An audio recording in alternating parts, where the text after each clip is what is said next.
যে কেন এরকমের একটা সহজ ন্যায্য দাবি কেন পূরণ হচ্ছে না। যে আমরা গতকালকে দেখতে পেরেছি যে আপনাদের আন্দোলন গতকালকে থেকে শুরু হয়েছে এবং এখন পর্যন্ত চলছে। আপনারা রাতে কোথায় ছিলেন বা আন্দোলনের সর্বশেষ পরিস্থিতি কি? আমরা কালকে সকাল 11টা থেকে আমাদের লং মার্চ টু যমুনা কর্মসূচি নিয়ে আমরা এখানে অবস্থান করেছি। রাতে আমাদের প্রেস ব্রিফিংয়ে প্রধান উপদেষ্টার শিক্ষা উপদেষ্টা উনি আসছিলেন। ওনার সাথে বৈঠকে আমাদের যে দাবি, এই দাবির জন্য ওনারা কোনো যে আমাদের যে দাবির যে ন্যায্য কথা এই বিষয়ে তারা কোনো আমাদের আশ্বস্ততা দেননি বা দাবি পূরণের কোনো বলে নাই, যার কারণে আমরা রাত্রে আমাদের আবার নতুন করে আমরা কর্মসূচি ঘোষণা করেছি। যতক্ষণ পর্যন্ত না আমাদের এই আন্দোলনের 3 দফা দাবি মেনে নেওয়া হবে ততক্ষণ পর্যন্ত আমরা আন্দোলন চালিয়ে যাবো। এই আন্দোলন কঠোর থেকে আরও কঠোরভাবে নিয়ে যাবো আমরা আন্দোলনটা। যতক্ষণ আমাদের 3 দফা দাবি মানাবে আমরা এখানে অবস্থান করবো। দেখতে পাচ্ছেন গতকালকের তুলনায় আজকে শিক্ষার্থীর সংখ্যা আরও বাড়ছে, আশা করি কালকে আরও বাড়বে।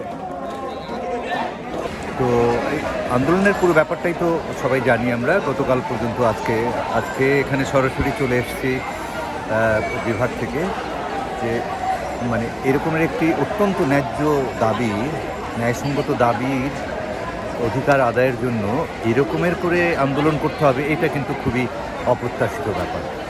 যেটা কিনা খুব সহজেই খুব সাধারণভাবে মনে করি যে মাননীয় শিক্ষা উপদেষ্টা যদি অন্তত একবার একটু শুধু বলেন যে হ্যাঁ ঠিক আছে এই সমস্যাটা এভাবে সমাধান করা হবে, বা আমরা জানি যে অনেক দিন ধরে কিন্তু আসলে এই আশ্বাস দেওয়া হচ্ছিল যে হচ্ছে না বলেই শিক্ষার্থীরা বাইরে নেমে এসছে।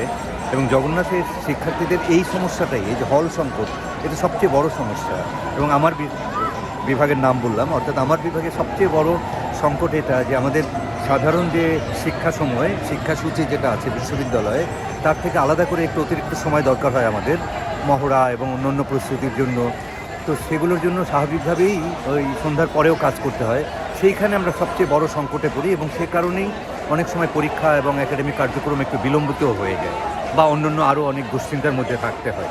তো এই কারণে আমরা খুব চাই যে এটা এখনও কেন দীর্ঘায়িত হচ্ছে, বরং যথাযথ কর্তৃপক্ষ। আচ্ছা, সরকারের পক্ষ থেকে এখন আন্দোলন মেনে নেওয়া হচ্ছে না, এটার পিছনে অন্তরায় কি বলে মনে করেন বা আপনাদের কাছে কোনো তথ্য আছে কিনা? ঠিক এই বিষয়টা আমিও নিজেও আপনার একই জায়গায় আছি, শিক্ষার্থীদের মতো একটা জায়গায় আছি আমি, যে কেন এরকমের একটা সহজ ন্যায্য দাবি কেন পূরণ হচ্ছে না, এটার জন্য এত তালভানা কেন এবং উপেক্ষার ভাব লক্ষ্য করছি। এটা আপনারাই বরং একটু ভালো পারবেন, বিভিন্ন সূত্র থেকে যদি একটু বের করা যায় ভালো। আমরা আরও দেখতে পেরেছি যে গতকাল বাংলাদেশ ইসলামী ছাত্র শিবিরের যে কেন্দ্রীয় সভাপতি জাহিদুল ইসলাম কিন্তু এই আন্দোলনে এসেছে এবং সমর্থন পোষণ করেছে। এর পাশাপাশি অন্য কোনো ছাত্র রাজনীতি বা অন্য কোনো রাজনৈতিক দল আপনাদের সাথে ঐকমত পোষণ করেছে কিনা?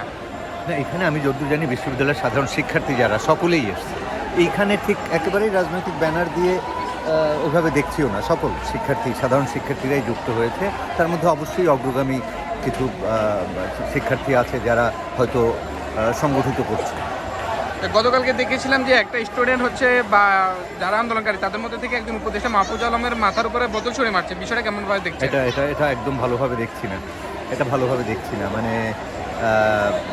উনি তো এসছেন কথা বলার জন্য, অতএব ওনার কথাটা বলা হচ্ছে সুন্দরভাবে, স্বাভাবিকভাবেই বলছিলেন। এর মধ্যে এই ঘটনাটা এটা একেবারেই শোভন হয়নি এবং এতে করে হয় কি একটা ন্যায্য দাবিও অনেক সময় এই যে নানান জটিলতায় পড়ে যায়।